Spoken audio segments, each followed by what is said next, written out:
911, what's your emergency? Asthma. I'm at apartment 403, Maple and 9. Copy that. Stay on the line with me. Help is on the way. Try to sit upright and use your inhaler again if you can. Pulse is coming through 93. We're setting up oxygen now. You're doing great. Just keep breathing with me, okay? Pay attention to the woman calling 911 at 2:34 a.m. Her name is Natalie Chen. She's 28 years old, lives alone in a southeast Portland apartment, third floor walk-up in the Hawthorne district. She's having a severe asthma attack. Can't breathe, chest tight, inhaler not working. She's terrified. The dispatcher sends an ambulance. ETA, 7 minutes. Now pay attention to the paramedic who will arrive at 2:41 a.m. His name is Derek Vaughn. He's 36 years old, been with Portland Fire and Rescue for 8 years. Decorated, trusted, hero. Local news featured him twice saving lives. He coaches his daughter's soccer team. He's married with 2 kids in the suburbs. He's also a predator. And tonight, Natalie Chen made the fatal mistake of calling for help. Within 28 minutes, Natalie Chen would be dead. And the ambulance camera Derek didn't know about would capture exactly how he killed her. Natalie had moved to Portland 9 months earlier from San Diego.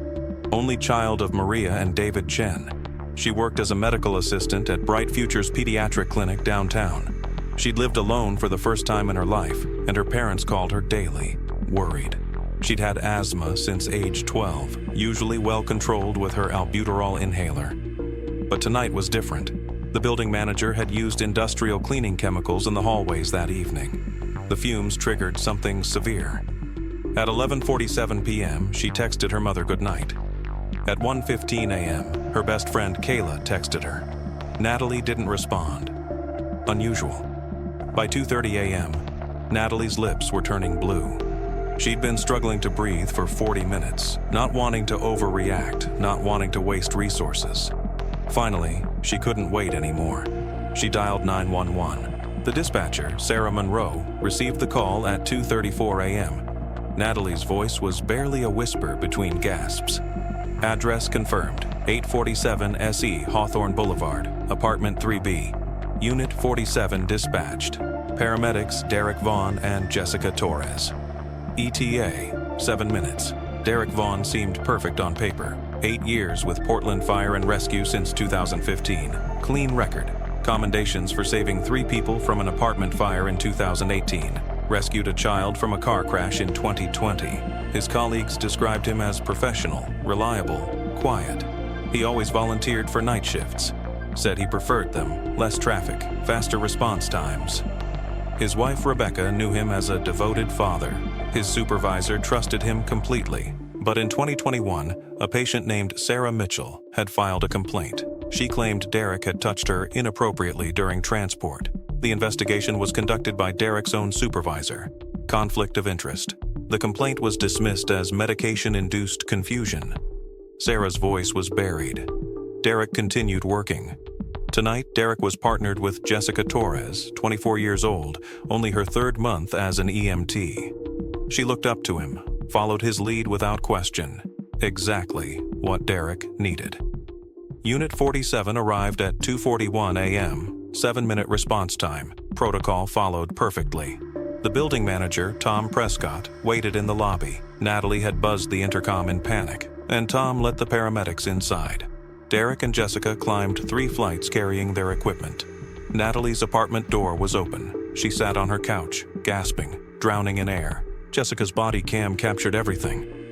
Derek knelt beside Natalie, calm and professional. "Ma'am, I'm Derek. I'm a paramedic. We're going to help you." He placed the pulse oximeter on her finger. Oxygen saturation, 84%. Critical. Normal is 95 to 100%. Her heart rate, 132 beats per minute, elevated from panic and oxygen deprivation. Natalie could barely speak, only nod. Derek was reassuring. "You did the right thing calling us." Jessica prepared the oxygen equipment. Derek checked Natalie's vitals again. The decision was made. "We need to transport you. You need hospital care." Natalie nodded, grabbed her phone and purse with trembling hands. It was 2:47 a.m. They moved her to the gurney, applied the oxygen mask, and wheeled her down 3 flights. Her neighbor, Mrs. Lynn, cracked her door open. "Is she okay?" Derek smiled. "She's in good hands, ma'am." They loaded Natalie into the ambulance. Unit 47 marked clearly on the side. Standard protocol. Jessica would drive. Derek would treat the patient in back. Natalie's phone buzzed. Her mother calling from San Diego. 3-hour time difference. Maria Chen had woken with a bad feeling. Derek silenced the phone. You need to focus on breathing, not talking. Natalie was too weak to protest. Jessica asked, Memorial Hospital, right? 8 minutes? Derek shook his head. No, reroute to OHSU. They have better respiratory specialists on call tonight. Jessica hesitated. That's 19 minutes through. Derek cut her off, firm, authoritative. Trust me, I've seen asthma cases go south at Memorial. OHSU has the resources she needs. Jessica was a rookie. She deferred to experience. She complied. The route took them through industrial southeast Portland. Dark streets, empty warehouses, few cameras, few witnesses. It was 2:49 a.m. when the ambulance departed. Jessica's body cam, mounted on the dashboard, faced forward. It showed dark streets, occasional streetlights, nothing more. But inside the back of the ambulance, another camera was recording. A camera Derek didn't know existed. Portland Fire and Rescue had installed internal cameras in 12 ambulances 2 months earlier. A pilot program for quality assurance and liability protection.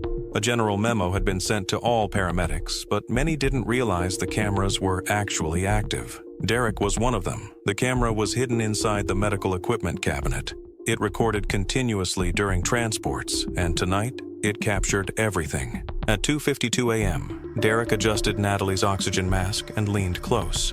You're doing great, Natalie. Just relax. He reached into the medical supply cabinet, removed a vial of midazolam, a powerful sedative used for extreme anxiety. He drew 8 milligrams into a syringe. The standard dose for Natalie's weight was 2 to 3 milligrams. This was nearly triple. Natalie's eyes widened. She saw the needle. Derek spoke softly. This will help you breathe easier, calm your anxiety. He administered it through the IV port already established for fluids. Within 90 seconds, Natalie's body went limp. Too limp. Her eyes fluttered closed. She was unconscious. At 2:54 a.m., Natalie was completely unresponsive. Derek checked her vitals. Heart rate dropping to 98. Oxygen saturation, 81%, worsening despite the mask. He should have called this into the hospital immediately. He didn't. Between 2:55 and 2:58 a.m., Derek Vaughn sexually assaulted Natalie Chen. The internal camera captured him moving to her side, loosening her clothing, violating her unconscious body. His face showed no panic, no remorse, only calculation. He checked the front of the ambulance twice. Jessica remained focused on driving through dark industrial streets, unaware. At 2:59 a.m., Derek noticed Natalie's breathing had changed, shallow, irregular. Her oxygen saturation dropped to 76%. He'd given her too much sedative. Respiratory depression was setting in. For the first time, Derek's face showed concern. Not for Natalie, for himself. At 3:01 a.m., Natalie's breathing stopped completely. Derek checked her pulse. Weak, thready, fading. He should have started emergency resuscitation immediately. Instead, he hesitated, calculating, thinking, deciding. At 3:02 a.m., Derek finally acted. He removed the oxygen mask and began CPR, but the internal camera told the truth. His compressions were shallow, inconsistent. Proper CPR requires 2 to 3 inches of compression depth. Derek's were barely 1 inch. He was performing for appearance, not effectiveness. He called forward to Jessica. Patient in distress. Step on it. Jessica accelerated, panicked. Should I divert to a closer hospital? Derek yelled back. No, OHSU is only 6 minutes now. Keep going. Between 3:03 and 3:09 a.m., Derek continued his performance. Shallow compressions. He administered naloxone, a drug that reverses opioid overdoses.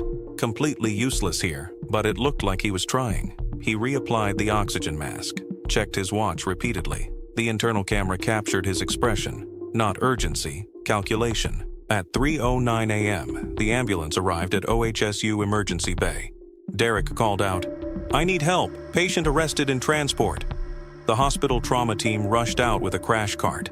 Natalie was transferred to the ER. Dr. Aisha Patel led the resuscitation effort. Derek gave his report, voice shaking with false emotion. 28-year-old female, severe asthma attack. Oxygen sat 84% on scene. Administered supplemental oxygen. She arrested en route. CPR initiated immediately, approximately 7 minutes before arrival. Jessica confirmed the timeline, tears in her eyes, unaware of the truth. The ER team worked on Natalie. Advanced CPR, intubation, medications. At 3:24 a.m., Dr. Patel called time of death. Cause listed preliminarily, respiratory failure secondary to asthma attack. Derek and Jessica gave formal statements to the ER supervisor. Derek appeared appropriately shaken. "We did everything we could." Jessica was visibly devastated. Her first patient death. Derek comforted her. They were cleared to return to service after the mandatory critical incident debriefing. At 3:47 a.m., the hospital social worker called Natalie's emergency contact. Maria Chen answered in San Diego. 12:47 a.m., her time. The mother's instinct had been right. She'd been awake, praying. She was told her daughter had died in the ambulance. Asthma attack. They did everything they could. Maria collapsed, screaming. Her husband David took the phone, demanding answers. They booked the first flight to Portland. Derek Vaughn went home to Beaverton at 7:15 a.m. when his shift ended. He kissed his wife Rebecca goodbye as she got their kids ready for school. He went to bed and slept normally. Jessica Torres couldn't sleep. She kept replaying the call, wondering if she'd missed something. 2 days later, on November 16th, Dr. Kenneth Morris performed Natalie's autopsy. Standard procedure for an unexpected death of a young, healthy person. The external exam showed no signs of trauma beyond medical intervention, but the internal exam revealed lungs with only moderate asthma-related inflammation, not severe enough to cause death. Dr. Morris ordered a full toxicology screen. On November 18th, the results arrived. Midazolam present in Natalie's blood, 0.24 milligrams per liter. Toxic level. Therapeutic range, 0.05 to 0.15. Natalie had never been prescribed midazolam. Dr. Morris immediately flagged this as suspicious. He reviewed the ambulance report. No mention of midazolam administration. He contacted Portland Police Major Crimes Division. Detective Sarah Brennan was assigned to investigate. She was 42 years old with Portland PD for 19 years. She'd lost her sister to medical malpractice 15 years earlier. It was deeply personal. Her reputation was thorough, relentless. She didn't accept easy answers. On November 19th, Brennan began pulling records. The 911 call audio. Natalie clearly in distress, legitimate emergency. Dispatch records, Unit 47, Derek Vaughn and Jessica Torres. Derek's personnel file. Clean record, commendations, no complaints. The 2021 complaint from Sarah Mitchell was sealed, not in his main file. Jessica's file, excellent training scores. Rookie. The ambulance trip log showed departure from scene at 2:41 a.m., arrival at OHSU at 3:09 a.m., 28 minutes for what should have been an 8-minute trip to the nearest hospital. Derek's patient care report listed only supplemental oxygen administered. No mention of midazolam. Falsification of medical records. A crime. Brennan requested Jessica's body cam footage. It showed arrival at Natalie's apartment. The assessment. Loading into the ambulance. It showed Jessica driving, focused on the road. It did not show what happened in the back. Brennan realized she needed the ambulance's internal camera footage. On November 20th, she contacted Portland Fire and Rescue Administrator Linda Kowalski. "We installed internal cameras in 12 ambulances 2 months ago," Linda explained. "Pilot program. Unit 47 is one of them." The camera was hidden, recording continuously. Derek hadn't known it was active. On November 21st, Detective Brennan sat alone in a viewing room and watched the entire 28-minute transport. She watched Derek administer unauthorized sedative. Watched him assault unconscious Natalie. Watched him notice her breathing stop. Watched his performative CPR, shallow and useless. Brennan had seen many crime videos in her career. This one made her physically ill. She stepped out and called her captain. "We need to arrest him now." But Brennan dug deeper. she requested all patient deaths in ambulance transports for Portland Fire and Rescue over the past 5 years. She cross-referenced which paramedics were present.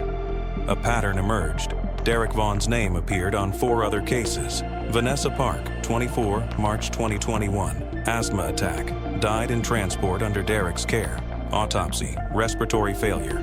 No toxicology screen ordered due to budget constraints. Body cremated. Daniela Ruiz, 30, July 2022. Allergic reaction. Died in transport. Derek treating. Limited toxicology only tested for allergens. Buried in Mexico. Keisha Grant, 26, January 2023. Car accident, minor injuries initially. Died in transport, Derek treating. No toxicology screen, trauma death not suspicious. Cremated.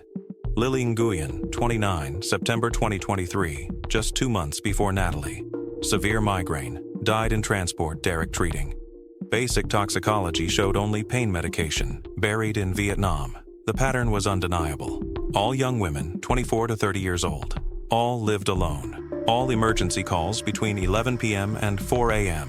All died with Derek as treating paramedic. All transported on routes longer than necessary. All deaths initially attributed to medical emergencies. Natalie might be the 5th victim, but she was the first with camera evidence. On November 22nd at 6:15 a.m., an arrest warrant was issued. Murder in the first degree, sexual abuse in the first degree, abuse of a corpse, falsifying medical records. Detective Brennan led the tactical team to Derek's Beaverton home. At 6:42 a.m., Derek answered the door. 6 officers stood outside. Brennan showed the warrant. Rebecca screamed from inside. "What's happening?" Derek went pale, silent. He was handcuffed in front of his children, his daughter crying, his son frozen in shock. Rebecca demanded answers. "There's a mistake. Tell them, Derek." Derek said nothing. He stared at the floor as officers walked him to the police car. Neighbors watched from windows. Rebecca collapsed on the front lawn. At 2 p.m., Portland Police Chief Angela Martinez held a press conference.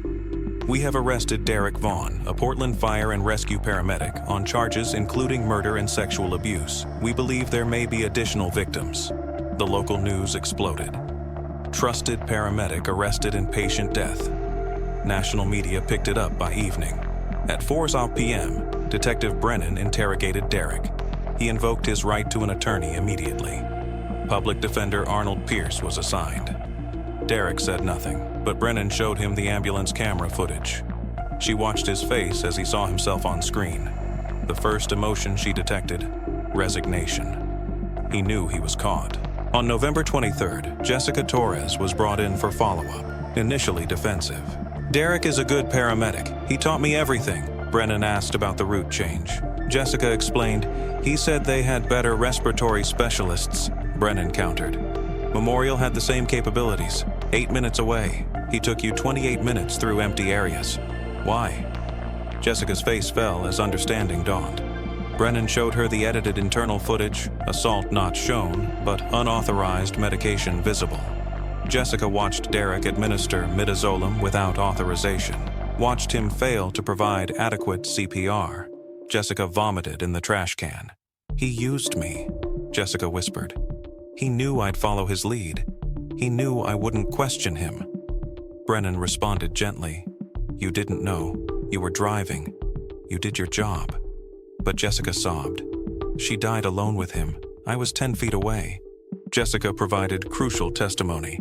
Derek always volunteered for night shifts, preferred specific routes, requested female patients when possible. Brennan showed her photos of the 4 other women. Jessica recognized 2 of them.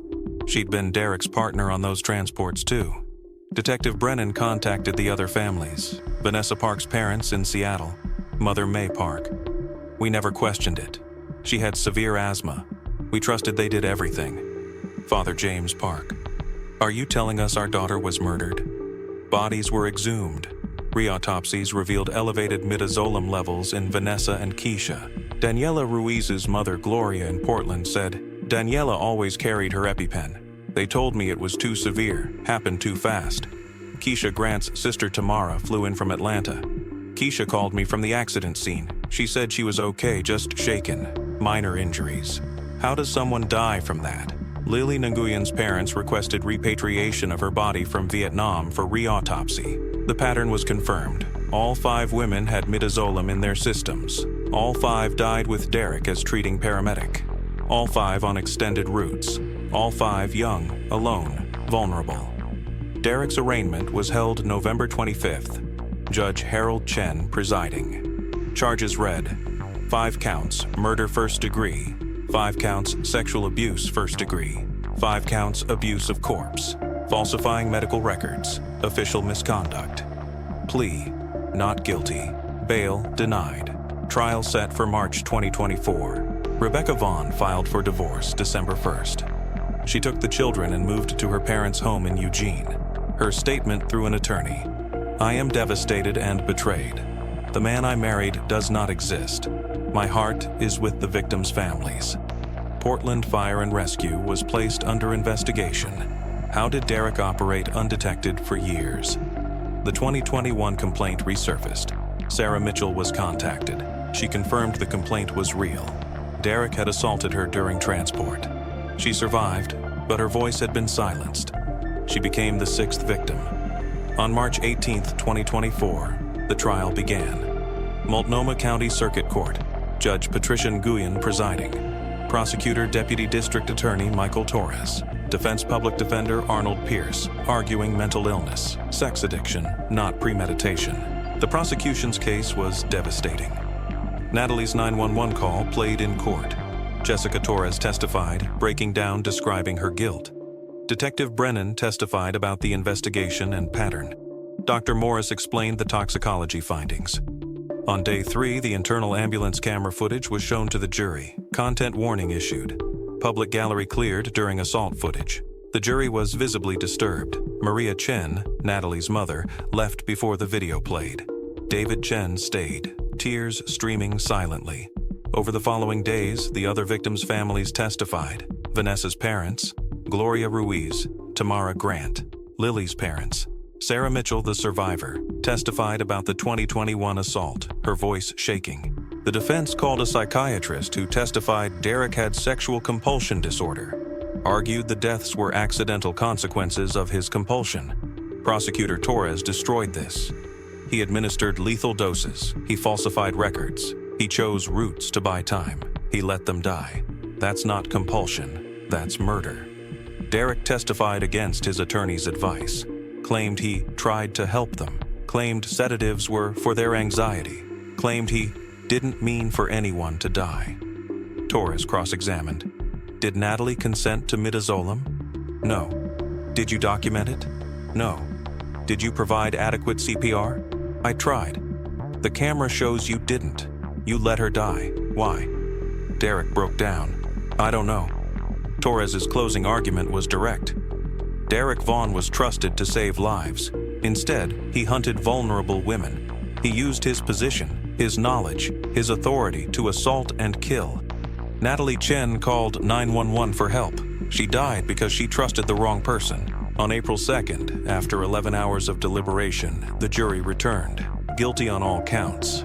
5 murders first degree, 6 sexual assaults, falsifying records. The courtroom erupted.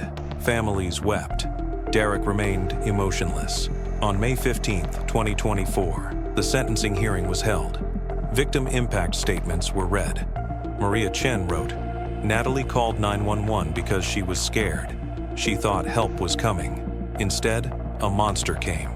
My daughter died alone, terrified, violated. I will never recover. But I will make sure she is remembered for who she was. Kind, talented, beautiful. Not just a victim. David Chen wrote, You didn't just kill my daughter. You killed part of me, part of my wife, part of our family. I hope you never know peace. Tamara Grant wrote, Keisha was a nurse. She saved lives. She trusted EMS because she was part of that world. Derek Vaughn betrayed that trust. He betrayed all of us. Sarah Mitchell, the survivor, wrote, I knew something was wrong in 2021. I reported it. Nobody listened. If they had, 5 women might still be alive. I carry that guilt every day. Judge Nguyen sentenced Derek to 5 consecutive life sentences without possibility of parole. She addressed him directly. You were given a sacred trust to save lives. You perverted that trust into something evil. Society will never allow you freedom again.